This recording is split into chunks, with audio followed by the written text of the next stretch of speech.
Alrighty, little update on the Cutlass.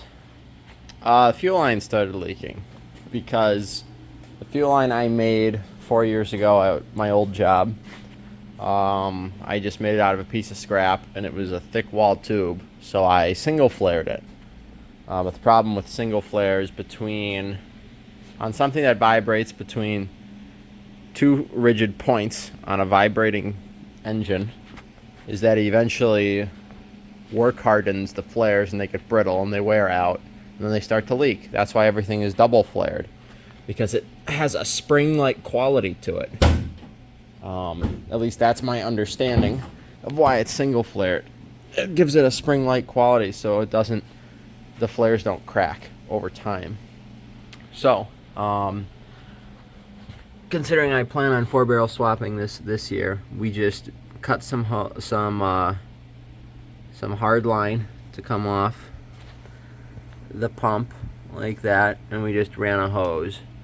The hard line sections are double flared now because it's a thin enough wall tube, and then we just ran this hose, which will be good enough. It's bulged and then hose clamped. It's not going anywhere. And then, upon closer inspection, I am missing a bracket for this, but it totally spaced my mind that this hose would be rubbing on this bracket. So the hose is worn through a little bit. We just put some ribbed harness shielding on a harness conduit and put some zip ties on there. Not super tight so the hose can expand, just enough to hold it. And it's already a couple sizes smaller, so it's holding itself in. I just wanted to make sure we had enough room, but that'll prevent that from wearing through. Other than that, Cutlass is doing good. I did do another thing.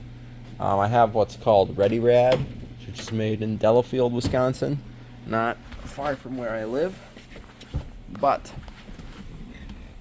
it's basically just an AM transceiver.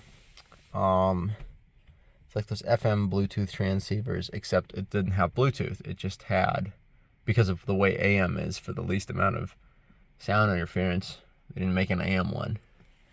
So I bought a little Bluetooth device that plugs in. And I had an electrician friend of mine who repairs audio equipment put a different end on it. So this female end, originally it's a male end that comes off of the Ready Rad. So we switched it to a female, and then got a little Bluetooth thing. We pulled the tachometer out, the little swing down tack, because that ignition signal from the coil inside the car was having very large amounts of interference with the Bluetooth. So we got rid of that. If it was a mechanical factory tack, we'd be fine. The Bluetooth is somewhere over here. It's a magic little box. Somewhere, I'm not sure. Doesn't matter. And then the Ready Rad is right there. That just plugs in line between the antenna and the radio, so that when there's power going to the Ready Rad and it detects sound, it will automatically cut antenna feeds, so there's no chance of you getting interference. You just tune your AM radio to 1000 and kicks on it generates its own radio station, just like an FM transceiver. But to make sure it doesn't accidentally get signal, like just having the Bluetooth on all the time, I ran it to this switch. So just a plastic switch with chrome plating, like so many other things. And this interior is plastic with chrome plating, but this is just a little toggle switch that sends power to the Ready Rad and to the Bluetooth unit wherever I stuck it. It's up there. It's up there pretty good somewhere. Yeah, there it is. It's tucked away, way up in here. So this just sends power to the Ready Rad and to the Bluetooth at the same time. this yellow wire right here is the power that comes off of a ATA circuit. And you gotta be careful with these ATA circuits. You gotta make sure you put it on the fused side. So what you do is you pop the fuse out, you put your test lead on, see which side lights up with the fuse out. Whichever side doesn't light up with the fuse out is the side you put it on. Because that way, when the fuse blows, power to whatever you're powering blows. So make sure you put that on the right side. A lot of people get that wrong. I've seen it before in cars, and you gotta change it so it's running off of accessory. That's a accessory switched voltage. The terminals in the middle are direct to battery. That was for the tach. That's for your lights. That dims with your lights. And then that one was originally what we were running off. Maybe we'll switch from the gauges. That was for the tach originally. And that's for the radio. Maybe we'll run it off the radio. That way if anything blows, we would just lose our tunes. But yeah, I've been really happy with the Ready Rad before, but years ago I upgraded my phone to a phone without an auxiliary, so I had to figure it out. And yeah, just a cheap $12 Bluetooth thingy off of eBay, right from China, and it works all right. There's a little distortion, not distortion. There's a little white noise. I'm not running like a ground loop filter or anything like that. It's just straight off, and it's pretty good. It's not perfect, but for a 53-year-old AM stereo, it's as good as it's gonna be. And then I had a gentleman comment. I'm blanking on his name right now, but I had a gentleman comment on my factory lights video. I did miss one light. It's burnt out. It's been burnt out since I got the car. It's burnt out on my Vista Cruiser. Totally forgot it exists. The headlight switch light. You can see that hole right there. There is a bulb in there. It's burnt out, like I said, but that illuminates your headlight switch. I can reach my hand up there and I can feel where the bulb is. It's kind of difficult to get to with my big hands, so that's why I've never changed it, because I believe the easiest way is to pull this duct, your fresh air vent, pop it out, and then push the ducting back, and then you can get to the switch. But I just haven't done it because it's kind of annoying to get to. But yeah, that's it. That's really it. The Cutlass is pretty much good to go now. Again, unless something else goes wrong. But I wanted to get the Bluetooth added. That's done. Might put air shocks in it and put a hitch on it. I'm not sure. But I got much bigger projects to do before I start doing anything like that to the Cutlass. So we're gonna, I think, leave the Cutlass here for now as far as updates and working on it, and we'll just let it be the way it is, except for we'll change that bulb eventually. So yeah, that's about it. Alright, so I actually decided to replace this bulb. It works now. There's the lights. The script does light up. I tested it with a flashlight, so it does light up lights, and that lights up. But this light, I had dropped it on the ground somewhere. This was a super rare thing that happened. The little hole that got punched out was still there in between the lens. You can see it's just held on by Scotch tape. You can see the residue from it.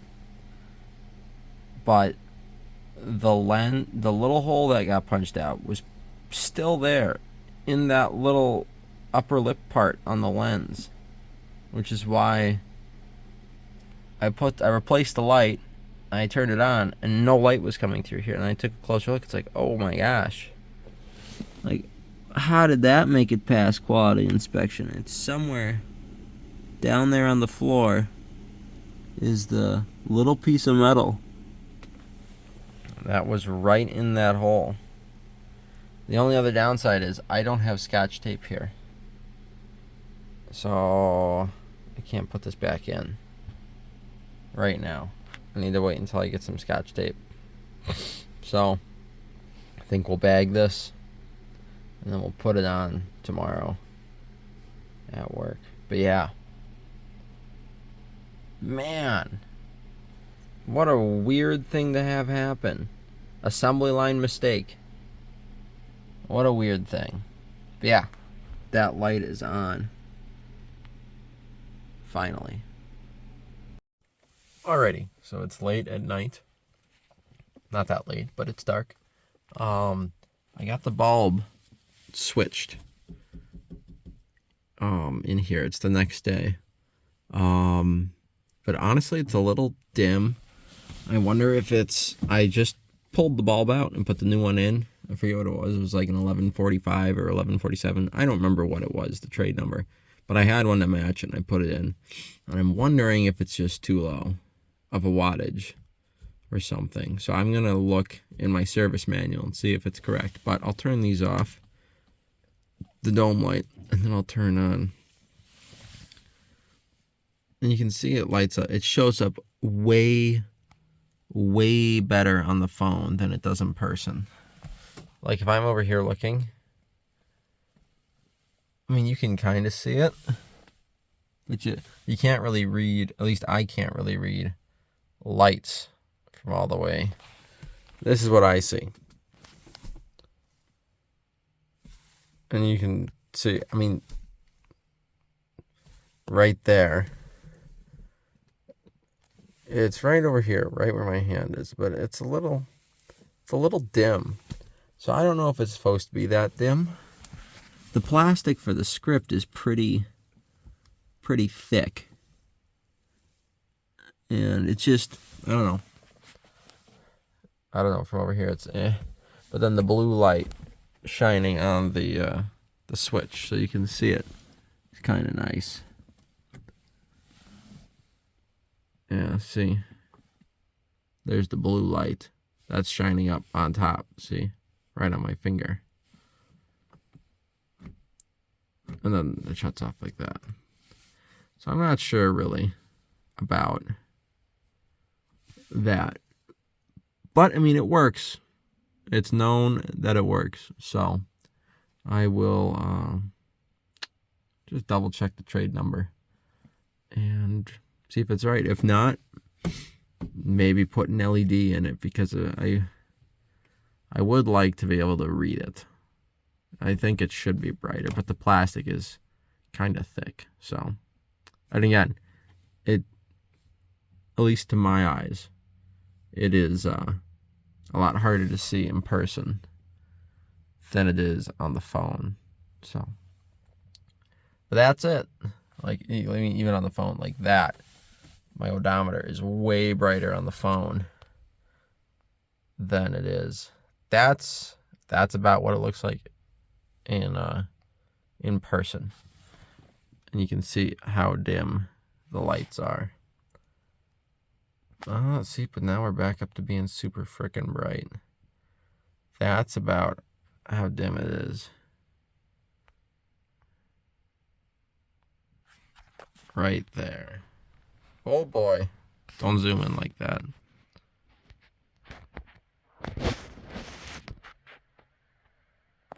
So yeah, it's just difficult to get the phone to recreate. There we go. That's about how dim the lights are right there. So, I mean, it's pretty dim. It's not the easiest to see. But it's there and it is lit up. So, that's cool, I guess. But, yeah. That's about it.